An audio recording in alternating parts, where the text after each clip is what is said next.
Oftentimes in storms, we can get snow to rain, we can get snow to sleet, snow, sleet to freezing rain. But what determines these precipitation types? So let's talk a little bit about this. First of all, when you think about the troposphere, which is where the game is played, you're looking at about 40,000 feet. So we're only going to need about 15,000 feet of that atmosphere to grow the snow and produce these different precipitation types. And sometimes you don't even need all that. But let's just start up here where the snow crystals are developing. You know, we call this the dendritic growth region.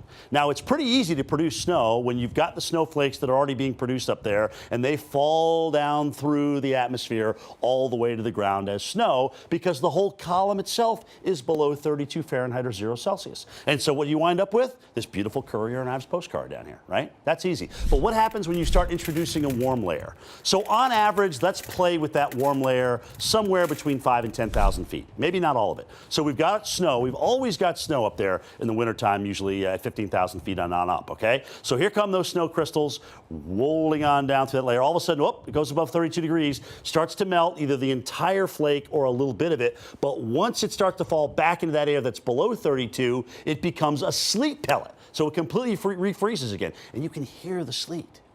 You can hear it on the rooftops. You can hear it on the street.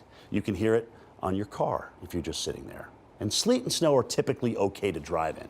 But this last precipitation type, all right? So let's play again with the atmosphere. Go up to 15,000. We've got snow down through 10 on average. It melts. Uh-oh, it's still melting all the way down to about 2,000 feet. And then on under, that air mass is just cold enough to refreeze whatever's at the surface, but it's very shallow. Now, this can vary anywhere between 200 and 2,000 feet. But the problem is you don't get a chance to refreeze that droplet. It comes down as a liquid, and whenever it hits, it turns to ice. And ice is the worst thing to drive on, especially if you're going too fast.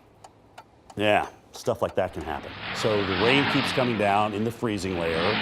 It accumulates on everything, the rooftops, the tree limbs, and you wind up with some big problems in through here. And unfortunately, too, you've got power lines involved in many, many cases where that ice is accumulating on the power lines. Now, between the two poles, if you just take, on average, the weight of a 1/4 inch of ice adds about 500 pounds to those lines. And, yeah, that means power loss and all sorts of problems. So those are precipitation types and basically how they form. Obviously, you can get all of the same precipitation out of one storm. You can get a combination of all three. But that's essentially how the atmosphere works for precipitation types.